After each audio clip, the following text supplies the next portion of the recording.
for being on the show, Aaron. I asked you to come on the show because we were talking about life, and big part of what I do is helping people to be able to choose what they want in their life. And I meet so many people so often, they think they have a love or a passion in their life, but it either becomes their hobby or worse, it never even like it's just dormant. Yes. Because they feel like they have to do something else. And what I saw in you since I met you is that you're choosing life, and whatever that is, and you're still choosing. Like, you find new things. Yeah, definitely always choosing all the time. So I guess I'm just really curious about that. So first, now that I said all that, this man is an amazing musician, tap dancer. I don't even think I know all the talents that you have, but first of all, thank you, and thanks for having me. It's my pleasure. That's funny to hear you talk about. I don't even know all the things you do, because to me it's all the same. Right. It's all just this passion about rhythm and making music, which started in 6th grade, really. Okay. After a couple of months of playing in the percussion section, I fell in love completely. I even announced to all my friends, I remember this very vividly, in the cafeteria at lunch, at the table, saying, guys, I'm pretty sure I'm going to be a musician for the rest of my life. I remember it was a big deal to me, and I made that announcement to all my friends. This is 6th grade. This is 6th grade. And ever since then, I stuck with it. Wow. And for the first, 6th grade through high school, even into college, I just thought I loved percussion, I loved making rhythms, I loved playing marimba and mallets. And then a little bit later on, you mentioned tap dancing. I finally decided to pursue this interest of tap dance. I had seen it kind of on TV as a kid, of Sammy Davis Jr. I mentioned him in the show we do. And I decided, why not just sign up for tap dance class?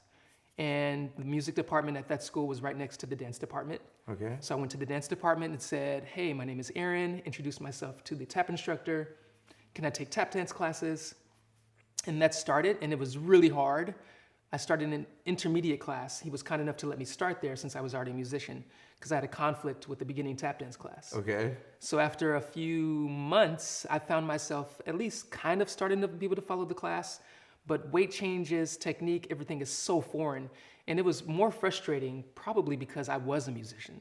So I was already used to being able to improvise, express myself through these other instruments that I already had technique on, but I could not express myself at all through tap. And it was just frustrating. Right. So I would hear what I wanted to do and know what I wanted to say, but not be able to get any words out at all. Oh my God. Stumble upon myself. You know what that reminds me of? It was last night. So I got to hang out with Aaron last night, and then I'm having this expression that's coming out of me, and then you're like, okay, now do that into the measure, and I had to relearn. And I've noticed this in life, like when you learn something and then you learn another layer, you kind of have to go back. It's kind of like take a couple steps back, and it felt like, oh, I lost it, but I didn't, because then once I learned that new thing, now I could already, even just in one night, I could feel it starting to come back. Yeah, exactly. But with another level of awareness, so it's kind of I could feel your frustration in that. Yeah. I was actually reflecting on that moment last night because I was thinking about it afterwards. Just later on, actually earlier this morning, I was thinking about that moment because I thought about the rhythm required to be a great storyteller, because that's what you do. Right. I mean, that's what I do when I talk. Right. When I teach my students, we're storytelling. Right. And there's so much timing involved in storytelling, and there's so much awareness and sensitivity of the flow of the piece and the dynamics and what's going on. And I thought to myself, of course it makes sense that Steve has great time. He's a storyteller. Because the first time I asked you, okay, just pause for a moment, count to 8 without playing anything, and you did it. Right. It was easy. Now add in this chord on 1, 3, 5, 7, and you did it. It was perfect on the first try. And you had perfect time on the first try. And I was surprised, but I shouldn't have been surprised. Wow. But you never know. It's really fascinating to me. Well, for me, it felt really clunky. But I did, by the end of the night, I was like, I can do this. And then I was doing it for a good little while. Well, for me, it was illuminating. Because I was now this guy is playing in time. I can jam with him. Yeah. We can actually make music together. Well, maybe we'll do that right before you leave. We got the piano behind us. Yeah. Yeah, and I heard you and Broncar, of course, jamming out. Yeah. I was like, hey, they're in time. I can bob my head to it. It's cool. Right. Yeah. Right. Which felt really good because that was only the second time that I've ever played music with somebody. Oh, what? Right. Yeah. Here and there, but it wasn't like that. Like I always felt like I've always been like solo because of not being in the measure. Okay. Which is an interesting thing because I always talk about structured freedom. Like it's an oxymoron because people think freedom is just like blowing, like a feather blowing in the wind. But when you actually think of the feather in the wind, then who really has control of that? How is that freedom? Is the feather really free or is it taken? In order by to be the able win. Yeah, I was gonna say, in order for us to even have this conversation, this kind of improvisatory conversation, we have to have so much structure and understanding and common vocabulary and rules and give and take. It's the same way in music. Music is a language, absolutely. Yeah, and it's amazing to put it in that way. Yeah, but just to get back to that question, that initial question, I guess by the time I finished kind of getting through the roughest moments and the most frustrating points of my tap dance career, and I was kind of a mediocre tap dancer, I finally said, I'm going to try to get good at this. So I want to not be mediocre. I'm okay with that, but I really got into this to be able to express myself. Right. So I started taking tap dance classes, auditioning for a few companies, and that was the moment when I finally realized, you know what? It's not just percussion that I love. It's just making music. It's rhythm. Right. And I also taught middle school band for a while. So learning to play the flute and the clarinet and the trumpet and the saxophone, I found that I loved all of those things equally. Wow. When I first started working with Bronkar, I learned to bounce juggle a little bit from him, and I was equally hooked to that. Just all of these different forms of making music and rhythm, but especially being able to connect with somebody or an audience through that medium of music. Right. That was what I was really hooked to. Right. Yeah. Yeah, that expression of yourself, and that really it is communication, because you're like communicating a feeling or whatever that is for that person to be able to perform that, to express yourself, and you're making some impact on other people. Yeah. And the thing that's fascinating too, just for people that are making choices in their life, and when and maybe I can get a couple shots of you tap dancing, because the thing about it is that you're amazing. And Thank you. I really enjoyed it. I just got to see him dance, and then you said after you danced that you didn't start until you're in your 20s. Right. Yeah. I mean, most people think you were one of those 5-year-olds that started practicing all the way. That's how good he is. And but it was later in life. Well, I mean, I'm really proud of that fact. The first time someone came to me and said, I could never tap dance. I'm sure you've been doing it since you were 4. And I thought to myself, wait a minute. So I look like I know what I'm doing. Right. This is amazing, because I still don't feel that way. Oh, wow. But it's like with any skill. There's not really an ending point. You never really get done. No. If you ever feel like you're done, then something's wrong. Right. Alan Watts, I know I cut you off Alan here, but Watts, Alan Watts, yeah. he says, I love how he says it, because so many people say life is a journey, but journey proposes that there's an end, like you're going somewhere, and he calls it a dance. Yeah. Life is a dance. It just keeps, and then you can dance fast songs, slow songs. You're gonna have all those movements. But do you want to keep dancing? Yeah, just to elaborate on that a little bit. I had that epiphany when I thought about my heroes, the ones I really looked up to in the jazz community. I think of people like John Coltrane and Miles Davis, Herbie Hancock. I mean, these are people who had an amazing career, totally established, could have retired 20 or 30 years before they stopped playing or whatever. Herbie Hancock is still out there making records and still producing new music. But they've always been at the forefront of something new. It's a constant evolution with them, and it never ends. Right. You don't really arrive at this point where you're done. I mean, not if it's really a passion of yours. Right. For me, that's music. Right. But with you, helping people, finding a new way to help people or bringing new information to your listeners, like you've made it for, I mean, you can support yourself. You don't have to work so hard anymore, but you're still equally passionate just about bringing these different ideas to people in new ways. And that actually is a key point that I like to make, is that what I found in my life is that once I actually started fully living my passion, like my heart's desire, then all the abundance I needed to do it came. So because that is, when you're in purpose, then it's meant to be. Like it really is. And so I find the opposite. Like some people think, they focus on the grind, and I found that's actually when I'm off track. Yeah. Same here.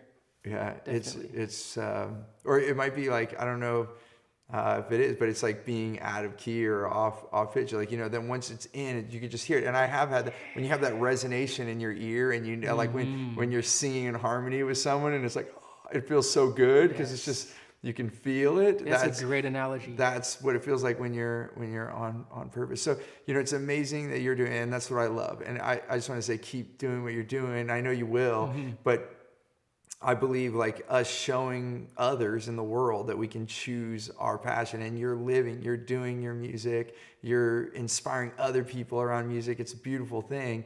I'm just curious, was it always this way, or was there a moment where it wasn't like the whole part of your life? You had other things that were encroaching, or that you thought you had to. I don't know. That's a really interesting question, especially considering how I just told everyone I've known this since 6th grade. I wanted to do music. Right. So it's easy to think, oh, I've always known this. I've always wanted this. Yeah. But there were definitely some struggles along the way because, I mean, we grew up with the stigma, especially in modern society, that to be an artist means you're going to have to struggle. You're not going to have the financial support.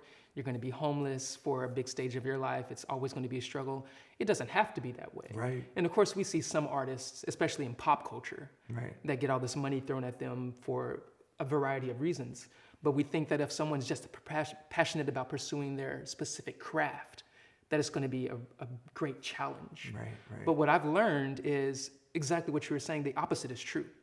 When I finally decided that, I've had jobs like in retail, and I used to be a salesman for a certain kitchen cutlery company that, it's so funny, just last week somebody hit me up about this. Hey, would you be interested in coming to check out this thing we do? And I didn't know what it was. And then she mentioned the company. I was like, hey, I did that. Yeah. It was fun. It reminded me. It was the last thing I did before I said, from now on, I'm only doing music jobs that I want to do. Wow. And I'm going to just say no to everything else. And I'm not really going to be worried about it. I'm just going to have a lot of fun, be really embracing my passion. And I didn't expect what happened next, which was that people would start to seek me out. Right. Because people would see you doing what you do and doing it well, and they want to have that around them.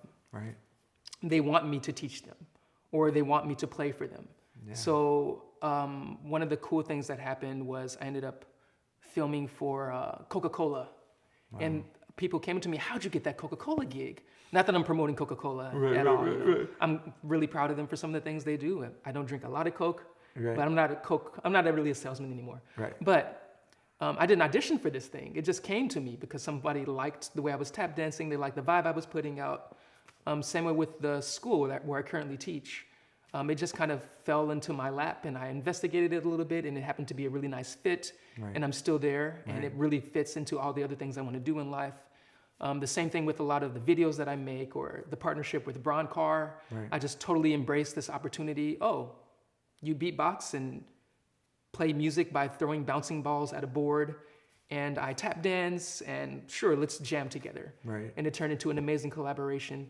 So I have no idea what the next thing is going to be. Right. I'm trying to stay open, but I'm also in a stage of life where I'm learning a lot about how to kind of focus that more and make it a little more deliberate. Because if I'm being honest with myself, it's been kind of haphazard so far.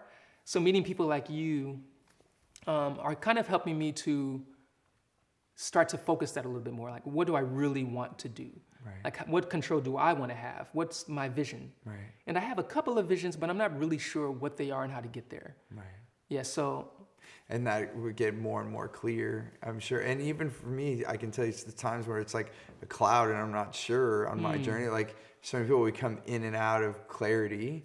And then there's a point where it just gets really, really clear. You know, and just even taking it, like starting in film and then going into marketing, you know, some of my friends are like, what are you doing? Like, why are you doing this? I just felt compelled to do it. And I was still telling stories, but I was helping people with their businesses.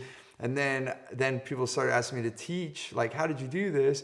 And then I started teaching, and I didn't think I would be, when I went to film school, if people would have said what I'm doing now, I would have told them they're crazy. But taking all those things, I could have never guessed what I'm doing right now, but now it feels like the only thing I can do. Like, it's like really it, you know? Okay. And like you said, how people keep working. I don't see myself ever retiring. Yeah. I might do it less frequent. Yeah, you don't retire from a passion. Yeah, it's like living. That you love. Yeah. Like, oh, I was a professional painter, and when I retired, I just stopped painting. Right. Like, that doesn't happen. No, yeah. But, it might happen less. You know, I'm really curious about one thing. So in that moment when you said, okay, I'm just going to stop doing all these other things and just do music, like, if you were to zoom in on that moment, like, what happened, like, just before? Like, what was there something that triggered that decision? How did that happen? Like, if you let your mind go back to that moment, what? There was definitely an aha moment. Okay. So I'm selling this kitchen cutlery. And I go to this conference, the Cutlery Convention Conference.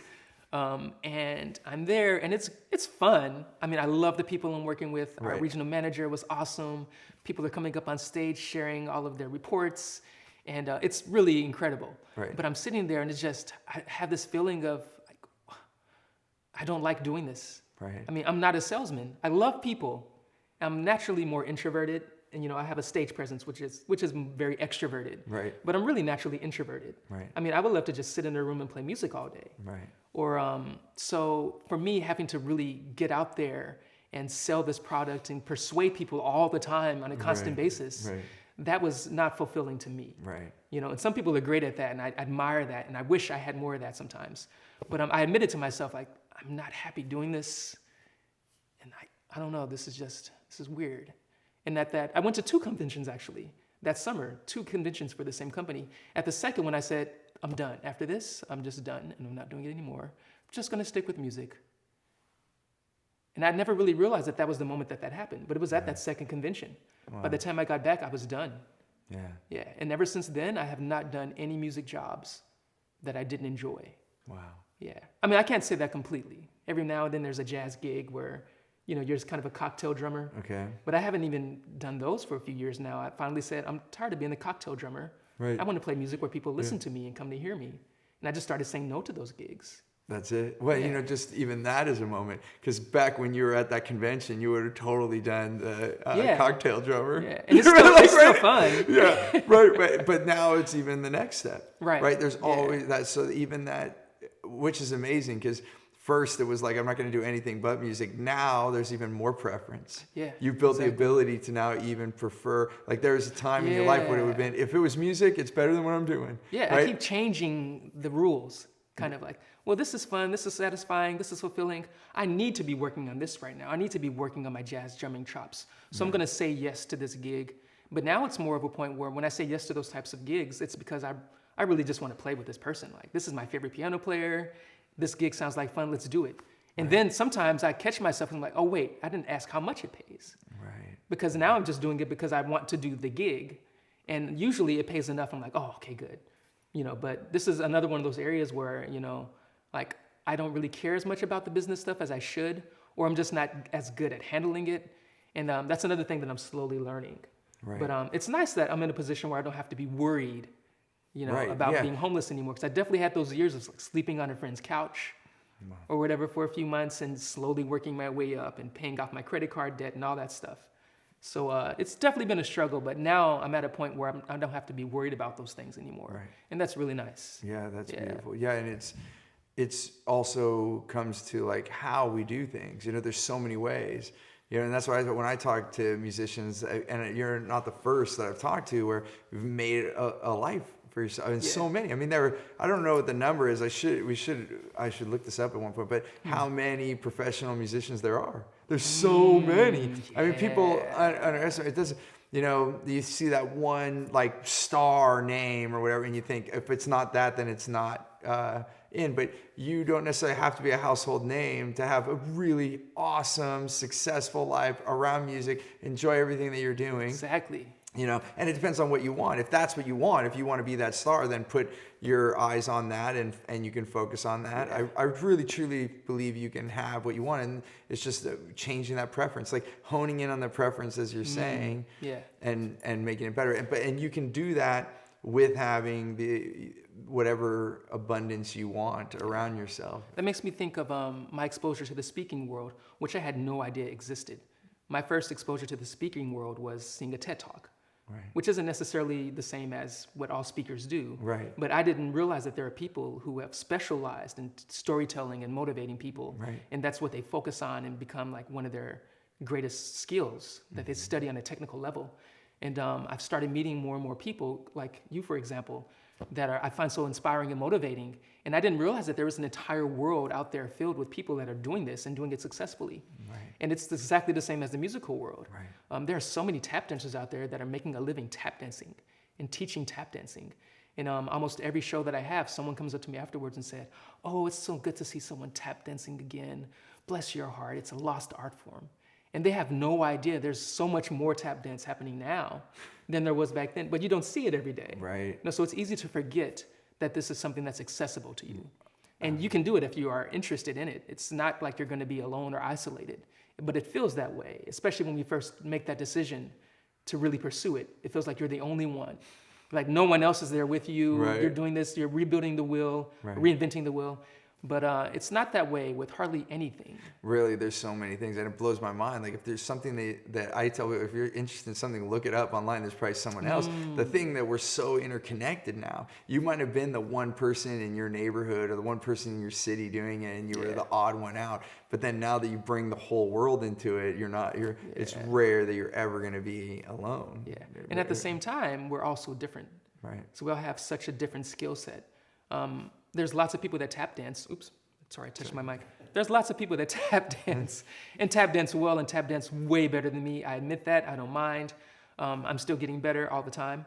But there's no one that has my exact skill set. There's no one that has the bachelor's degree in music and loves music theory and plays piano and does tap dance and has the exact same, has a decent afro that's mostly round.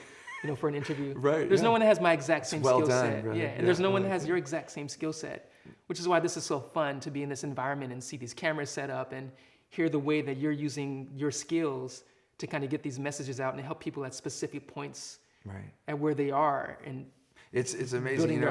One story, maybe it would be interesting, obviously, to share. And, so when I first did my first workshop, because remember, I wasn't a speaker. Even when they asked me to speak the first time, I was like, I'm not a speaker. They're like, just share what you did, because we had won an award. You weren't already a speaker. We won an award. We were the number 6 viral ad in the world, and we beat like Disney and Levi's with one of our campaigns. It was 44 million impressions in 3 weeks, 3 million unique visitors to the client's website, and they ended up tripling their revenue. It was like this huge thing. And it was even bigger than I thought it was going to be. And then I got asked to speak in Las Vegas. It was like 500 marketers. And I had never spoken before. And I'm like, what? You want me to speak? And I just shared what I did. And the first thing when I got off stage, there was a marketer that I knew. And he came up to me and he's like, you're an idiot. I'm like, what do you mean I'm an idiot? He's like, you just shared your whole thing. Like, that's stupid. And I don't know. I was so quick. Now looking back at it, I don't know how I answered so quickly. But I said, you know what, if somebody in this audience can listen to me for 90 minutes and recreate what I did, then I should hire them. That's, why not? We should align, right? Yeah. But what changed my life in that moment was a woman I met 6 months later. She came up to me crying, and I didn't know her, and it was at a different event, and she came up and she hugged me, and I'm like, hello. She's like, you don't know me. I said, I know. And a part of the ways, and then she said, my husband and I were in Vegas and we saw you speak, and we took all our life savings and built a business with all our retirement money and everything, and it was failing. And then we took what you taught and we were able to turn the business around. Wow. And you changed my life. And in that moment, I had never had that before, because I started in the 90s, and to do marketing, it was expensive to put commercials on the air and all those things. And this is before the internet, and so I focused on big companies. Yeah. So I was used to people saying, oh, thanks, you made us more money, good job. And this was like a moment of transfer. Now I want to fast forward. I didn't expect to say all that. What actually the moment that I wanted to share with you was, then I started doing my own workshops. And the first one I did, I thought, this is crazy. I almost canceled it. I'm like, I'm not ready. Like, I don't have it put together well enough. And people were paying thousands of dollars to be in this workshop. And I ended up doing it, and then all the way through, I said, "Oh man, I'm gonna have to give these people a refund. This is horrible. I'm not doing a good job." And nobody did. Nobody asked for a refund. Everyone went. Everyone was pretty pleasant about it. But I was still thinking about that years later. So years later, I get a phone call from one of the women that were in the workshop, and I was like, "Oh no!" Right? Still popping up in my mind. I pick up and she says, Steve, I just had to call you to tell you how much it changed my life. I still have my notes from your workshop, and it changed my life. And that moment for me was like, you never know where you are. Like, no matter where you are as a tap dancer, no matter where, you're at the exact place you need to be for whatever audience you're in front of. Yeah. Right? And so it's just that amazing moment. Now my workshops are like, that's, so long ago now. This is like now a decade of me speaking and teaching. The workshops are way different than they used to be, and they're so much improved. And I'm still doing the same thing, and I still made the same impact. So and maybe not the same impact. It has gotten bigger, but in their minds. Does that make sense? Yeah. So it's just, so I guess what I'm saying is no matter where you are, just go. Like, you know, like the fact that you get on stage and you play and you're still like, oh, I still have so much to learn, but you're doing it. Yeah, because I definitely sometimes get worried, and I'm sure other people have this experience too, maybe. But sometimes I get worried, like, is where I am right now okay? Am I doing the right thing? Right. Should I be focusing on something else? Should I be moving faster? You know, like at this point in my life, shouldn't I've already have done this, this, and this, and check this off the list? Right. You know, and I always feel like I'm the only one who has these questions. And then, but this is being around people like you and hearing the things that you teach and help coach people with. It reminds me that, oh, these are natural kind of human fears. You know, these are natural things to get over. There's no reason to be afraid. Right. Because even though I've made all these decisions and choices, you know, to just kind of live my life the way I want to, I still have those moments of doubt. Right. You know, those moments of uncertainty, being worried that it's not going to work out. But, I mean... Yeah, and they get fewer and far between and quicker to turn back off. Yeah. You know, because you just get more and more confident with it. But it happens. It's part of the dance, right? There's this. I hate to flip the interview. I have to ask this quick question because I'm just curious since I have you. Right now, we're probably going to have to leave as soon as we finish. Yeah. But what are, for people that are kind of in my position where I've already made the decision, you know, to really focus on my passion. Right. I've already had some success. I'm not really exactly sure how I want to navigate forward. Like, kind of what advice do you give to someone who's in this position? You know, kind of searching for what they really want to do in terms of shaping a business, maybe. Yeah, well, you know, and that is like probably way bigger of a question, you know, like that we can definitely have. Just in short form is exactly what you just said. Start deciding what you want. So the first thing when I'm sitting with anyone, like yourself or anyone, is like, what is the things that you want to do? And not think about the business right away. Because what happens when you start to think about, oh, how am I going to make money and all these things, you start getting caught up in the how instead of like what you want and why you want to do it. And so my first thing is to really write that down. Like, what is it that you would want to do every day? Then that's where I can go and say, okay, then we can figure out the how. Then bring yourself around other business people, myself or others out there, that can actually start to build the framework of the business around your dream. And that's what I really want for everyone, is to like live your heart's passion. When you start thinking about the money or the business model too soon, and it doesn't have to be long, but if you think about it too soon, you'll actually might change your art, right? Yeah, of what you think you have to do. So forget all that. Right. You just be you. You dream like, this is what I want to do every day, Steve. This is it. Then I can say, okay.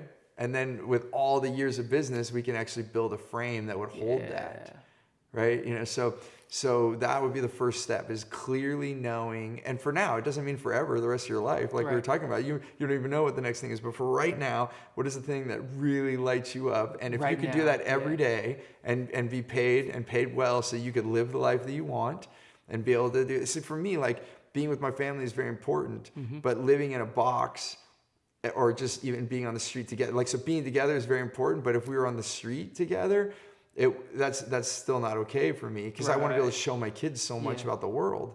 You know, like if I was on the street, I wouldn't be able to have that piano for my kids to play on, you know, and it wasn't like we spent tons of money on a piano. You could spend lots of money on a piano, but we were able to find this at an estate sale, and it needed a home, and the family was super happy because no one wanted it. And they're like, wow, you're going to play this, you know, and then you get this amazing opportunity. So you don't have to spend tons of money to have this, but there's the space there that we can have. And now, like, you and I having the experience that we had last night was able to be. Yep.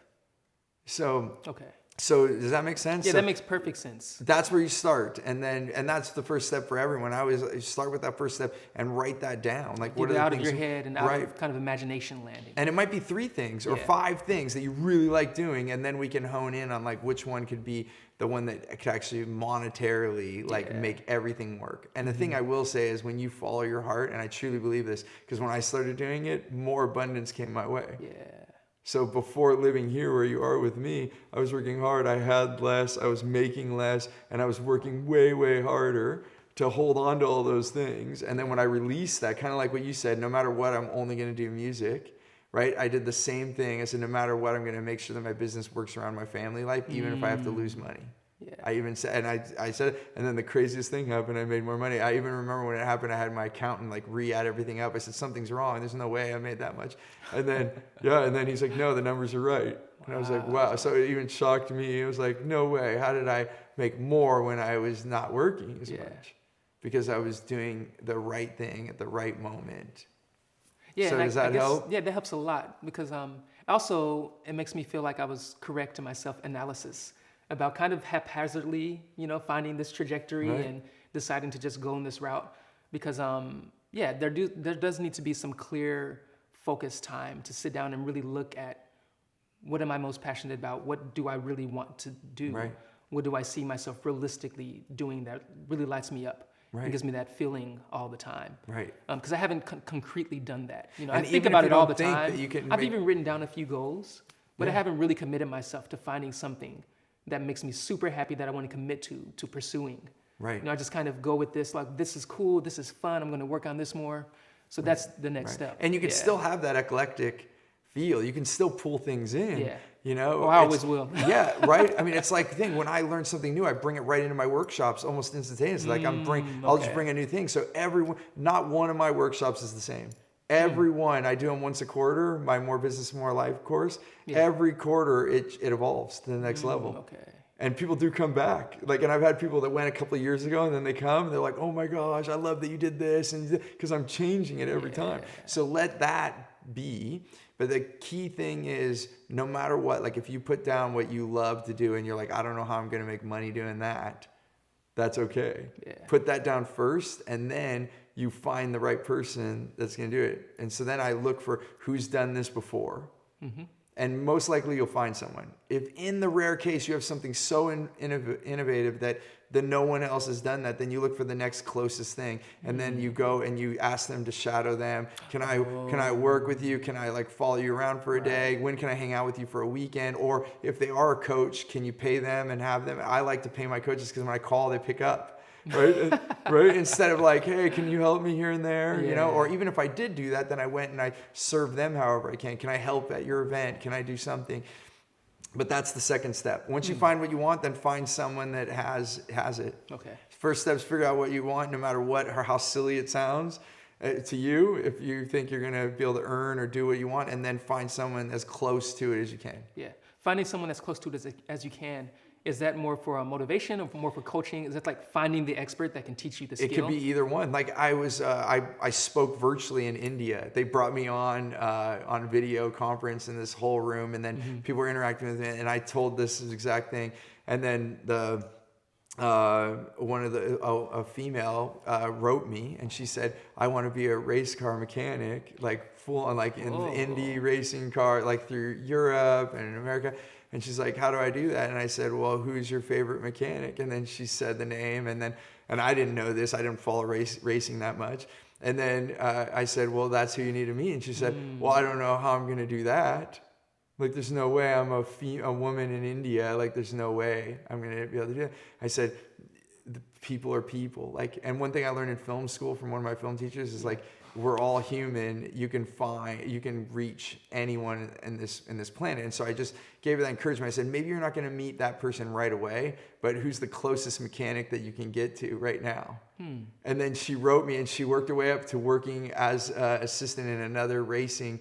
So she hasn't written me yet that she met with that person, but she's already given me feedback. She's already worked her way up with other coaches. So sometimes when you have that, if you might have that vision of working with somebody that is maybe really well known, and you're like, how am I going to get to that person? And you have to find that mentor that's going to get you a little bit further. Like if you're going up a mountain, but you had to go through a village first, and you didn't know how to get through the village, someone could be your guide to get to the village, but then when you get to the mountain, someone else will help you.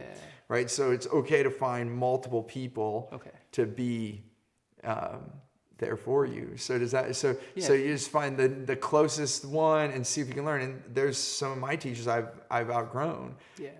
Like when I've learned how to work a certain way, but then I saw they were a complete workaholic, and I'm like, that's not okay for me. Like when I saw my speaking, the person I learned a lot about speaking, he was traveling like 200 days out of the year. He doesn't do that anymore. He actually evolved as well. But I was like, that's not okay for me. Right. So I took what I wanted learned from him, and then I left what I didn't want. Yeah. So you have the choice. Yeah, always. this makes a lot of sense, and it helps a lot too, because everything I'm hearing you saying are things that I've already kind of done in some capacity. Right. Like I've studied with one of my favorite marimbists to learn more about marimba. Right. And I've sought out this person or done that thing. But like I said, it's been mostly kind of intuition. Right. You know, kind of more frustration with not wanting to do this thing or really being excited to get into following this thing. So I think just thinking more deliberately about kind of those steps and that process and how it works will help clear things up a lot. And now do it on the business side a little bit. So it doesn't have to be like a business person, but maybe it is. But then find people that are actually doing what you're doing, and then they're earning, or they have structure around it in just the right ways. So just like you learn a musical instrument, you can learn that too. Yeah. Okay. Right? It's just another instrument to play. And it doesn't have to be the forefront. It's like once a month you just need to look at your finances or how you're doing that, and then the rest of the time you can play. Yeah. And I guess and we probably should wrap this up, even though I'd love to talk to you longer, but one thing that I do is I don't think about money anymore. I think about how many people can I help today. That's it. And then I just know that I'll be taken care of after that, because if I help people, then it comes back. Yeah. Absolutely. You know, so thank you so much. It's my pleasure, man. It's been awesome. Yeah, I'm happy to have met you, and thanks for spending time on the piano. And maybe even a moment before you leave, we'll play and put some of that in the episode. Yeah, and I hope that some of this that we got to talk about today is useful to some of the people you're trying to help. I'm sure it's been helpful it will for me. be. Hopefully it's as helpful to your viewers as it's been for me. I'm sure, the fact is that you're going through this. You're not the only one in the world. Yeah. And it doesn't have to be music. It could be so many other pieces of life that people are thinking they can't move forward, and it's so beautiful that you're doing it and you're just living music, and I can just see it and feel it, and it's amazing. So if it would be great for you to even just play a little bit, just so people can hear. That would be awesome. Little tinkling on the keys. Beautiful. Yeah. And we'll close out here too. Thank you again, Aaron, Thanks for being here. And if you like this, let me know what was helpful today. What things do you want to know more? Even like how Aaron was asking questions. It's actually it was flip-flop the thing, but I think it was quite useful. And so just let me know how I can further help you, because this is truly what I want to do, is help as many people as I can. So it's great to hear your feedback so that I can better help you, and I can bring other guests on, or maybe bring Aaron back so we can talk more in the future. So as always, remember to choose gratitude and create freedom.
He knows I love that song. That was for you. That's it, brother. That's awesome, man. Thanks so much.